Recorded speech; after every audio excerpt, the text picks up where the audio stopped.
Hello everyone.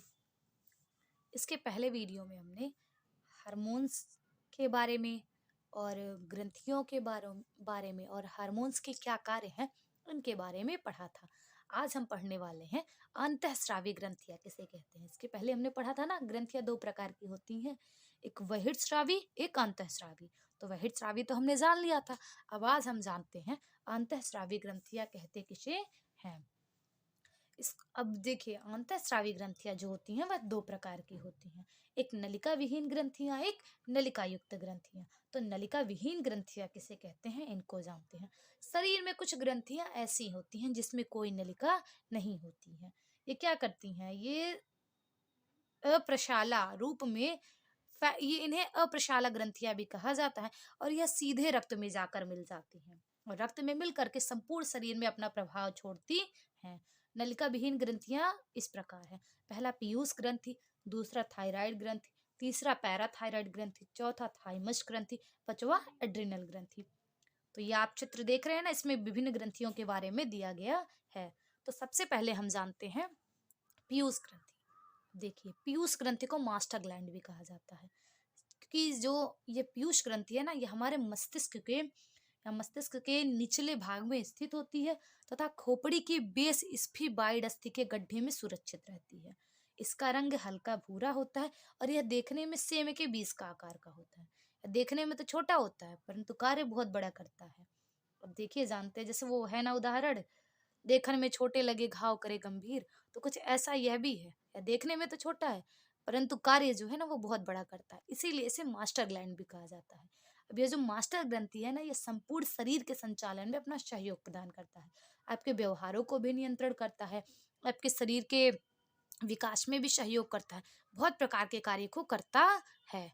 तो चलिए अब हम जानते हैं पीयूष ग्रंथि के कितने भाग हैं। पीयूष ग्रंथि के तीन भाग है, अग्रपिंड, मध्यपिंड और पश्चपिंड। अब जो अग्रपिंड है, इस पिंड को एनीलो हाइपोफाइसिस भी कहते हैं। यह पिंड दोनों पिंडों से बड़ा होता है और इसमें 11 प्रकार के हार्मोन्स निकलते हैं। 11 प्रकार के हार्मोन्स क्या कार्य करते हैं इसको भी जानते हैं। तो सबसे पहला आता है सोमोट्रोपिक हार्मोन्स, इसे वृद्धि हार्मोन्स भी कहते हैं। मतलब जो शरीर की वृद्धि व निर्माण क्रिया होती है, ये जो होती है यह सोमोट्रोपिक हार्मोन्स के द्वारा ही होती है। तो जो सोमोट्रोपिक हार्मोन्स होता है, ये क्या करता है, शरीर की वृद्धि में अपना सहयोग प्रदान करता है। जिसके में संतुलित प्रकार से निकलता है वह लोग लंबे होते हैं या सामान्य रूप से होते हैं। जिनमें ज्यादा निकलता है, कुछ लोगों को देखा होगा बहुत ज्यादा लंबे होते हैं, कुछ लोग बहुत छोटे होते हैं। तो इसका प्रभाव जो होता है वह सोमोट्रोपिक हार्मोन्स के द्वारा होता है। अब दूसरा हार्मोन्स जो है उसको कहते हैं थायरोट्रोपिक हार्मोन्स। यह क्या करता है, यह सामान्य वृद्धि में सहायता प्रदान करता है, यह भी वृद्धि में सहयोग प्रदान करता है।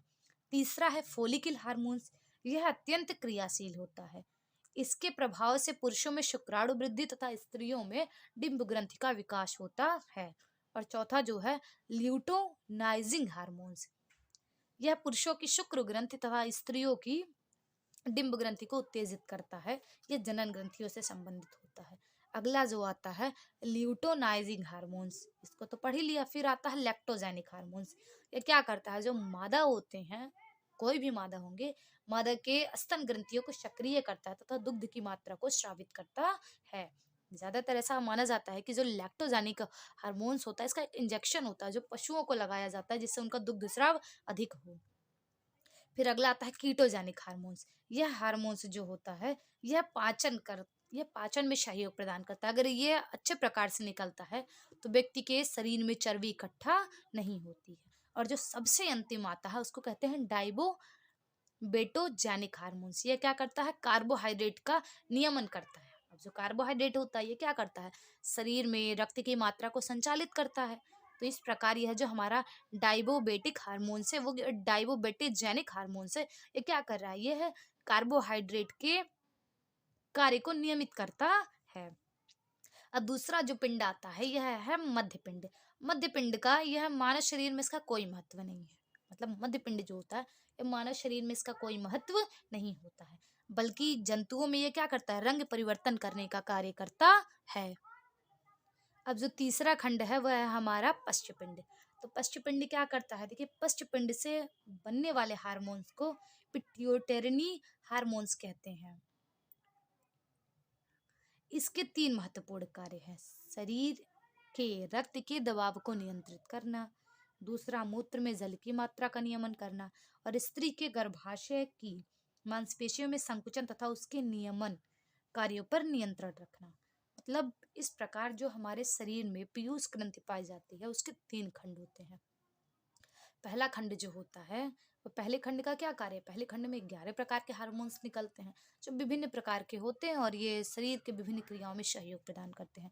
दूसरा जो मध्य पिंड होता है, मध्य पिंड जो होता है, वो रंग परिवर्तन में सहयोग करता है। यह केवल जंतुओं में अपना महत्व रखता है। और जो तीसरा पिंड होता है, पश्च पिंड, इससे निकलने वाले हार्मोन्स रक्त का नियमन करते हैं, फिर जल में मूत्र में जल की मात्रा को नियंत्रित करते हैं और स्त्री के गर्भाशय में मांसपेशियों के संकुचन विमोचन क्रिया को नियंत्रित करने का कार्य करते हैं। अब अगले वीडियो में हम थायराइड ग्रंथि, पैराथायराइड ग्रंथि, थाइमस ग्रंथि, एड्रिनल ग्रंथि और अन्य प्रकार की ग्रंथियों के बारे में जानेंगे। तब तक आप इसे पढ़ते रहिए, उसका नोट्स भी बनाते रहिए। धन्यवाद।